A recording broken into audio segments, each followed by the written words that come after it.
What's up, guys? It's your old pal, the Entertainist, and today I'm going to do some movie reviews just all in one video, kind of briefly talk about them because they've been out for a while. So I'm sure most of you have already seen these movies, but I just want to give my thoughts on them.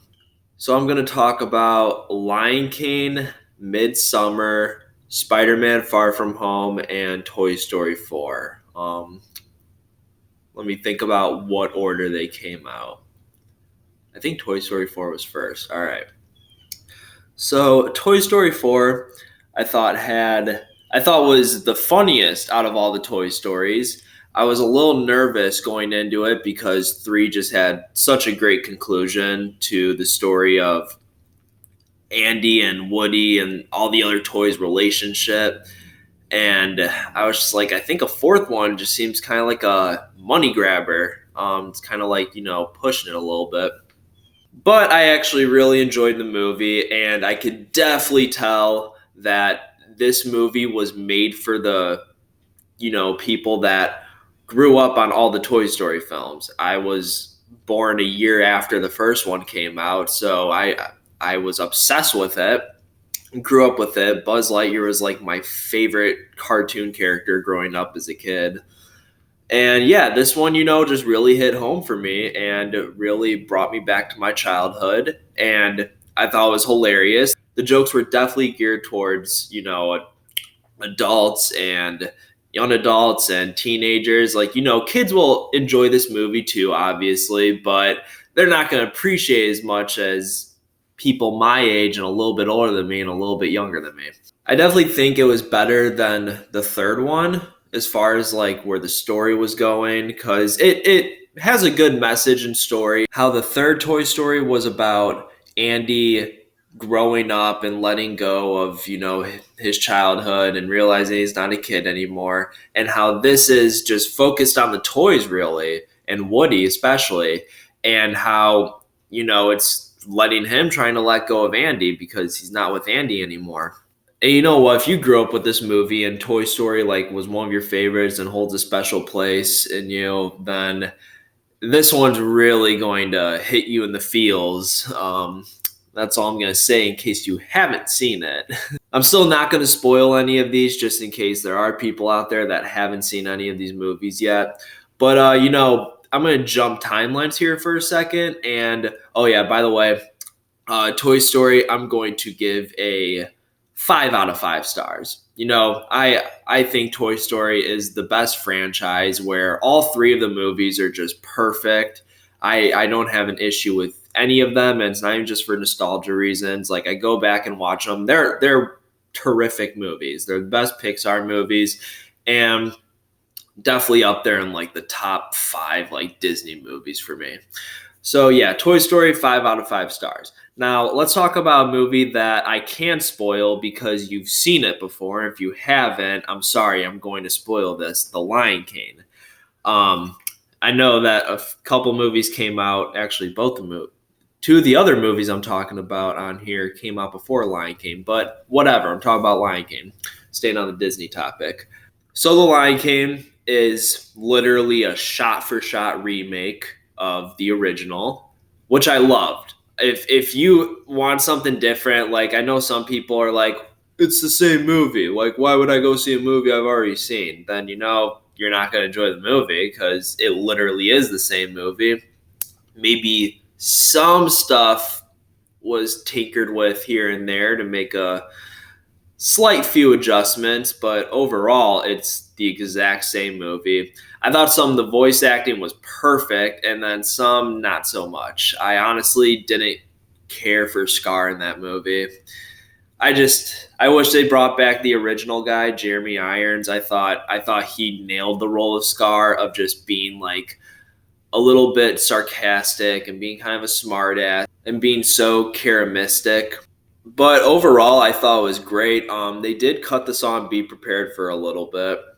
like by a whole minute, which it wasn't my favorite song in the movie, but it's a great part of the movie where Scar has all the hyenas marching in line for him. Like, yeah, and they kind of cut that all out. But other than that, the music was great. I mean, the beginning is literally the exact. It's the same movie.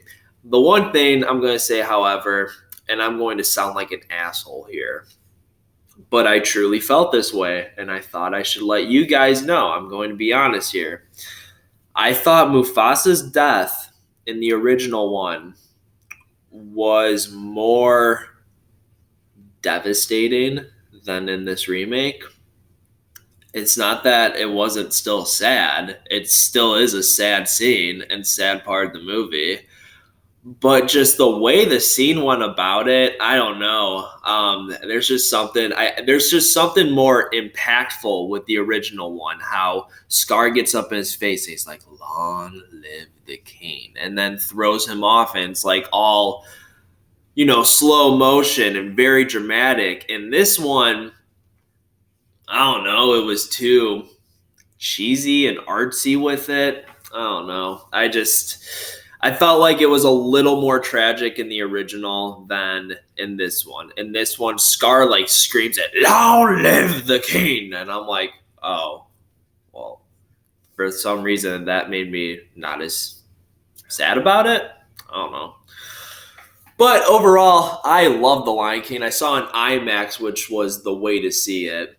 Because, oh my God, the way this movie looks with what they did, it feels like watching like a National Geographic documentary or one of those Disney nature movies. Like they look so freaking good. The only thing that's weird is that you can't detect the emotion on their face because obviously they're animals. Animals, like, not all animals, especially lions, show like an emotional facial expression. But Lion King, I'm gonna give 4.5 out of 5 stars just because I had some minor issues with it. But it was great. If you love The Lion King and you don't want anything changed to it, then you're going to love this movie. All right. Staying on the Disney topic somewhat. I mean, it's still Disney, owned by Disney. Actually, no, owned by Sony. A little wrong. Spider-Man Far From Home, which is the sequel to Spider-Man Homecoming, the next chapter in the MCU after Endgame. And boy, was it a good one. I thought it was going to be a start to Phase 4. It wasn't. It was still the ending of Phase 3, which was good. They had a little good wrap-up with how Endgame ended. I'm just letting you know, Endgame's been out for a while now and is now the highest grossing movie. It beat Avatar. So I assume that everybody saw this. So I'm going to spoil Endgame.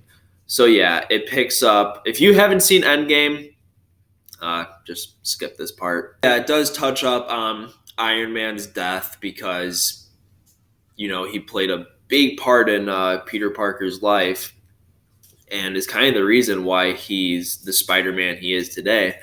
And it's just showing how he's like trying to be a hero without him guiding him around. So Spider-Man can finally really become his own. And this was a great movie. Honestly, this is probably my favorite Spider-Man movie. I had so much fun with this. It was a fun ride. It never has its slow down moments, really. It just seems like the movie is just this fast-paced ride the entire way through from start to middle to finish. So for those of you who don't know, Far From Home is about Peter Parker wanting to just take a break from being Spider-Man and going on vacation, a class trip with his school and his friends, and trying to get with Mary Jane, just living the normal teenage life. So they go to Europe, which was nice because this was like the first Spider-Man movie not entirely set in New York, which was fun. It was fun seeing Spider-Man fight crime somewhere else. And honestly, I think this is a better movie than Homecoming, in my opinion, just because it's more Spider-Man-like, it's more action-packed, because Homecoming, even though it was an origin story, it was still introducing a new Spider-Man that we've never seen before, so they had to give him some type of introduction, and I just like that, the fact that he's this kid. Like, that's the thing about Spider-Man. He's a high schooler.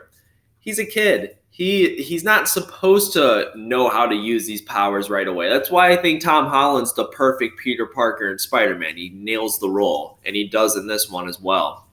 But in this one, he already got used to the fact of being Spider-Man. He kind of knows what to do now and kind of how to control his powers and use them wisely. Because with great power comes great responsibility. And then we have Mysterio, played by Jake Gyllenhaal, which if you know the comics, you know where that's going. And if you don't know anything about the comics and you haven't seen the movie, well, then I'm not going to say anything. But I'm just going to say that Mysterio was the best part of that movie. And all I'm going to say is there's 2 segments in that movie that was just some of the best, some of the best special effects and CGI and just idea for a scene that I've seen in any movie before. And it's really a great way to show how Mysterio is as a character. All I'm going to say is it's trippy. It's it's the trippiest thing you've seen in besides Spider-Verse, but it's some of the trippiest things you've seen in a live-action Spider-Man movie. That's all I'm going to say. Those were my favorite parts of the movie. And stay for the end credit scene, because holy shit. That's all I'm going to say about that, too. Something else you've never seen in a Spider-Man movie. So, Spider-Man Far From Home, I'm going to give a 4 out of 5 stars. That being just because one little issue I have with it is that I think the humor worked a lot better in Homecoming than it did in this one, and seems like they overused it a little bit. But other than that, I loved Spider-Man Far From Home. Go see it. If you haven't seen it in theaters, this is a theater movie. And obviously, a Spider-Man movie should be a theater movie, but this is a lot more than Homecoming. Homecoming's more of like a teen comedy disguised as a superhero movie. This is a superhero movie. So the last movie I'm going to talk about is Midsommar, which is written and directed by Ari Aster, the same guy who made Hereditary, which is the reason why I want to see this, because Hereditary was probably my favorite movie that came out last year and is one of my all-time favorite horror movies. I don't know. Something about Hereditary freaked me the hell out. And so I was really excited to go see this one, although I kind of had an idea that this wasn't going to be as disturbing as Hereditary. No, not disturbing. As horrifying as Hereditary was. I just knew it was going to be some type of different movie. Midsommar is basically about this girl who has something tragic happen to her family. Not going to spoil. And yeah, I'm not going to spoil this movie, meaning I can't talk too much about it. Anyways, she goes with her boyfriend and his friends to Sweden for this festival that happens once every 90 years. And they thought it'd be a good way for her to heal after this tragic event. And with that, she's in a toxic relationship because her boyfriend is kind of a dick, and they both want to get out of the relationship but don't know how to, and yada, yada, yada. And then when they get to the festival, they're tripping on shrooms a lot in this movie, and they're basically just high throughout the entire movie, and they definitely illustrate that. You can definitely tell they are, because they visually show that in the movie too. Throughout the entire movie, even without you noticing. I noticed trees were morphing. I'm like, oh, so they're still on it. And without getting, honestly, I can't, if I'm not spoiling this movie, I can barely say anything about it. All I'm going to say is, this is the weirdest fucking movie I've ever seen. And at first, I kind of know where I settle with it now. It's been a couple weeks since I seen it, but when I first seen it, I didn't know if I liked it, and I didn't know if I disliked it. I know I didn't hate it. I knew it wasn't the worst movie, and it's not even that it was a bad movie. It wasn't a great movie. It's just so fucking strange. I literally got up after that movie and was like, okay, well, that happened. And then walked out and went to my car and contemplated the entire way home on what reality is. All I'm going to say is, there's something with a bear suit in this movie, which is kind of like from The Wicker Man. This movie reminds me exactly of The Wicker Man. I think this is a lot stranger, though, just because Ari Aster, made Hereditary, which it was on the strange side, but it had its typical horror elements. This was a drama and a comedy and a horror, I guess, and a thriller all rolled into one. This movie, Midsummer, what if someone asked me what genre is Midsummer, I'd be like, it's Midsummer. For real. This was the strangest goddamn thing I've ever seen. I thought it was going to be more disturbing, which I mean, it does have its disturbing moments, but it didn't haunt me the way that Hereditary did. This just left me feeling like, what the fuck? Like, what goes on through this guy's head? But it wasn't a terrible movie. The writing was pretty good, and it was unique. It was different. It's shot very well. He's a terrific filmmaker. Like the cinematography and the shots he uses, and the color palette he uses for this. Oh my god, it's a beautifully filmed movie. That much I'll give it.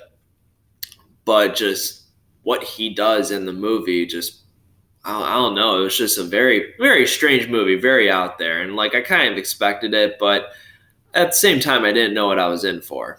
And I mean, then again, this is the guy who made A Strange Thing About the Johnsons. I found that out right before I saw the movie. If you don't know what A Strange Thing About the Johnsons is, go look it up for yourself. I'm not talking about that movie on my channel, except giving it the name. But honestly, I think the perfect score to give Midsommar is 3 stars out of 5, because I didn't love the movie and I didn't hate it. I think it's a good neutral grade to give it. Just go see it for yourselves. If you're not into artsy movies and it's a very slow pace, slow burn movie. It's 2.5 hours, and it kind of feels like it's 2.5 hours. But I will say that it does keep your attention. I never really got bored with it, that's for sure. I just didn't know when it was going to end and where the weirdness stops. Midsommar, 3 out of 5 stars. Oh my god, I just completely forgot. One more I want to talk about while we're still on this subject of movies I've seen that came out a few weeks ago. Child's Play. I did go see that. And while we're on the subject of horror still, kind of with Midsommar, I guess, if you want to call it that. Let's talk about Child's Play.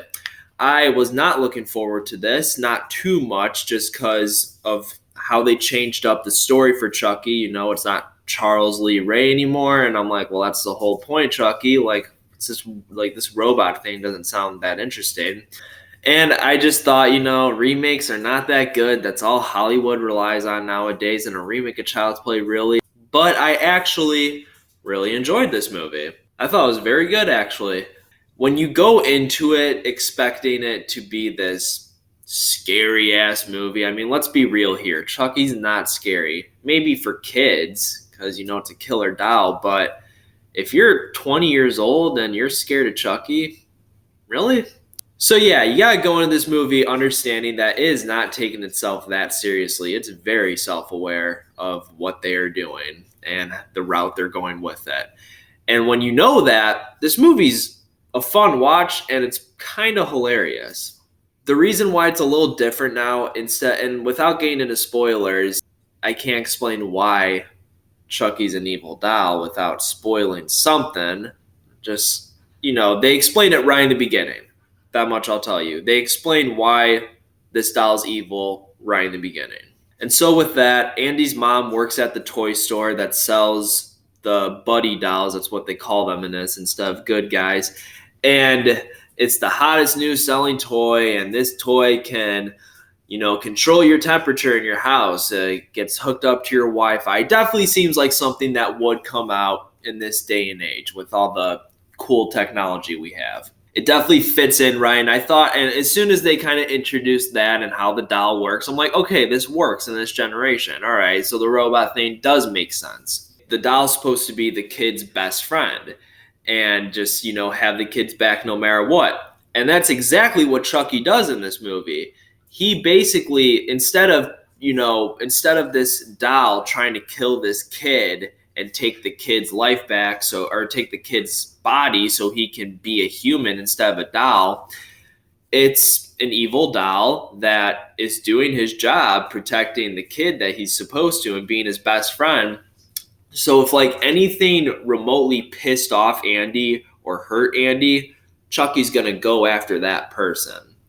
And the first, I'd say, 40 minutes of the movie, it's kind of just like a buddy comedy. The relationship between Andy and Chucky is hilarious and what they do together before all the horror starts happening. And it's, it's a hilarious movie. It's cheesy. It's dumb. It's so dumb that it's good, and that's how kind of all the Chucky movies are, to be honest. And this one just did it right. If it was trying to be this scary horror movie, it would have sucked. But no, it knew what it was doing. It knows exactly what kind of movie this is. So they just want to make it entertaining, and that is exactly what it is. I'd understand if people thought it was bad though, but I enjoyed myself watching this. And Mark Hamill did a great job voicing Chucky. I know a lot of people are like, if Brad Dourif doesn't play Chucky, I'm not watching it. That's my Chucky. And yeah, we get it. But Mark Hamill's a terrific voice actor. He did awesome as the Joker, and he's just a great actor in general, that he really did this role justice. I'm going to go ahead and give Chucky a 4 out of 5 stars, that being because this movie was supposed to be more entertaining and kind of have a good laugh out of it every now and then. I know it probably sounds a little fucked up, but when you see the movie, you'll understand what I mean by that. Thank you guys for watching. Sorry I was backed up with all of these, and I think I talked about everything I need to talk about. They didn't all need to be like 15-minute videos each. But thank you all for watching. Please like and subscribe if you enjoyed, and I will see you all in the next video. Peace.